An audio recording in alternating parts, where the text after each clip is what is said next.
We are going to be going through tonight's edition of Dynamite that is going to largely center on the last 10 minutes of the show, which unfortunately saw a premature ending to the main event between Jon Moxley and Hangman Page, where Hangman Page took a pretty hard lariat and just like inside out lariat and came down at like an awkward angle, but in watching it back, it's really hard to get a sense of what exactly occurred. But, you could see like he was just laying there motionless, making the signal to Paul Turner, who you could just see alert Doc Sampson at ringside, who is in there checking on him. And it becomes evident very quickly that this is not some kind of an idea for a finish. This is in fact an injury that has been sustained, and the match is waved off.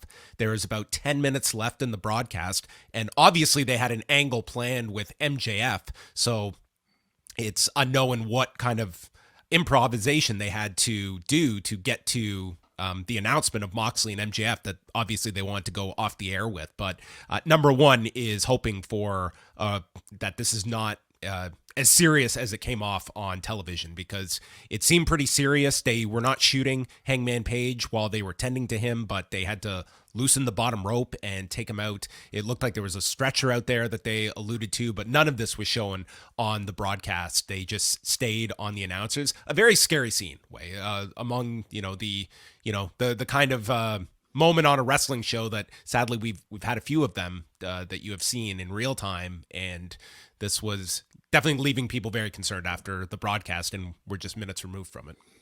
Yeah, absolutely. We are recording this like minutes after the show ends. So I'm hoping by the time most people listen to this, there is something a bit more definitive about it, because what we're kind of left with right now with how that injury might have looked and just the abrupt ending of the match, it could be anything from something like a separated shoulder to something involving the spine. We don't really know enough information at this point in time. So I'm hoping we get that, and I'm certainly hoping that it is something that's not serious.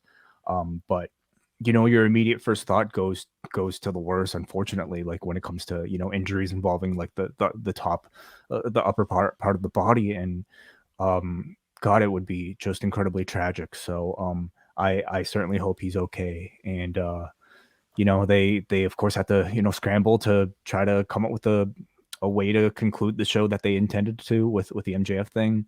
And we'll talk about it creatively, of course, but of course beyond anything fictitious, we're hoping the participant injured here is okay.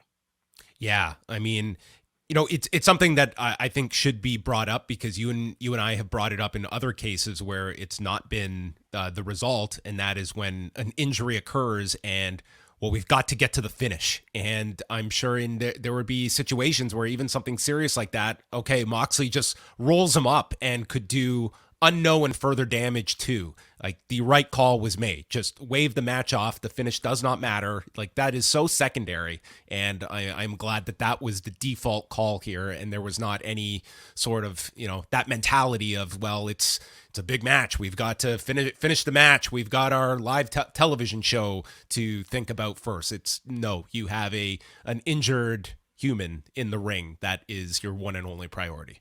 We're way beyond that. I certainly hope, Well, you would think so, Way, but I mean, we've seen concussed individuals continue in matches. We have seen very serious injuries where, I mean, a very famous one with like Steve Austin and Owen Hart, and we still have to have a finish with a roll up. You know what I mean? Like, it's and granted that's an older reference, but it's that mentality still exists where you get to the finish of a match at all costs. I'm very glad that did not appear to enter anyone's mind here.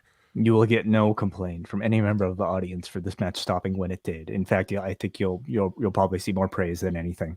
We are all well aware about this being what wrestling be a fictitious scripted program, and a man's health is far more important than any sort of entertainment that a scripted program can provide. So this should be the norm, and I'm glad to see that it was tonight. So this injury only occurred about under 25 minutes ago. So we are unlikely to have any kind of update unless one comes down over the next hour that we are discussing this, but we'll obviously be monitoring that and keep it locked on the website, of course, if there are any updates to come out. We are wishing the best for Hangman Page. It was very unfortunate, and hopefully we have good news at the end of this story. Main event, Jon Moxley, Hangman Page for the AEW Championship, and Page met Moxley in the crowd during Moxley's entrance, and they fought around with Page climbing on top of the tunnel and moonsaulting off onto Moxley. Moxley was bleeding before they even got into the ring to begin the match. Sort of moonsault, just like at the beginning of the match, Jesus. Like, as I approach my 40s, I just be thankful for those knees while you have them. God. Way used to do those moonsaults all the time at 30. Oh, man, of course. Not anymore. MJF is watching with the chip, and then later they went to the private box and he was gone. So they were teasing that he was going to do the cash-in. Regal is on commentary. He's worried about the blood loss for Moxley. There was a dead eye onto the edge of the apron, and then it's Page with the fall-away slam off the top, and this is where it's Page who hits his big lariat, and then Moxley with his version that ultimately ends the match at 11 minutes and 55 seconds. Again, they would not show Page on camera. They just went to the announcers who were just trying to just hold things together for the final 10 minutes of the show. And they noted the stretcher coming out. They went over the lineups. And then Moxley just had to get onto the microphone. And he said that he hopes and prays that Page has a full recovery and can do what he loves, and mentioning his child. It's a dangerous game. You have to have the guts to play it. And he heard about someone that's been talking shit and calls out MJF. So MJF comes out with Bryce Remsburg, and he has the chip, and he's about to start when he rolls to the floor and hands the chip to Regal and grabs the microphone, stating he wants people to know he's a man when he cashes in, and he wants Moxley to be at 110% and have no excuses when he beats him, so that there's no question of who is better. And he is cashing in at full gear, and for the first time in my miserable life, I'm going to earn it. And it ends with Moxley cutting a promo on him, which was just censored to death by TBS. I'm fine with them censoring language, but they have got to have a smoother edit for the language, where instead of just the like amplified crowd noise, it just, my ears are ringing from this. Right. Yeah. Yeah, bleeping I tend to prefer, but just beep. That's fine. It's like, it sounds way more effective that way. But that's how the show ended. I don't think anyone was really engaged in this ending because I think everyone was concerned about Page, but they did want to get, there was a big angle to shoot at the end of the show to set up your main event of the pay-per-view. So I give credit to all those involved to just try and steer the ship to the end of the show. Like, it's 9 minutes left in the show. That is an eternity on live television. And you're just kind of, this ending with MJF, like, we know how AEW structures their shows. That was probably confined to about 60 to 90 seconds at the end of the show, and they had to stretch it to like 9 minutes. Yes. Yeah. I think beyond, the 2, 3, maybe even 4, including the referee, like, incredible performers that you have in the ring. I don't think there's a person you can count on for a situation like this better than a Jon Moxley. And then, of course, an MJF as well. Two people who are so incredibly quick. A Jon Moxley who I think you can rely on to improvise a great show-closing promo just on a moment's notice. And he absolutely did that. He said it incredible. He'd be just like, I would count on him to, like, stretch on any sort of broadcast. Like, he should really call F1 during rain delays. I guarantee you it'd be a really entertaining show.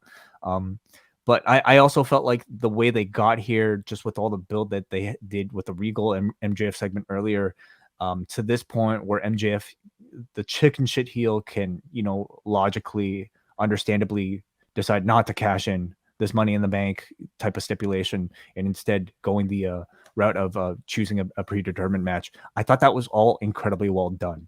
Now you get the sense, because of that great segment earlier, that this is more than just winning the championship for MJF, more than just, a bargaining tool for his eventual bidding war with the WWE.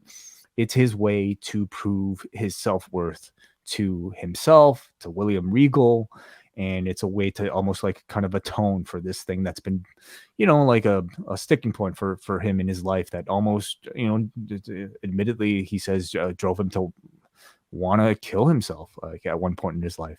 So it becomes a lot more bigger than just a championship. And I thought all of that storytelling really went into this moment and did a great job. So I think everybody did really well improvising here, and or at least like the people that were called upon to improvise did a great job. And of course, we all hope that Hangman Page is okay after this.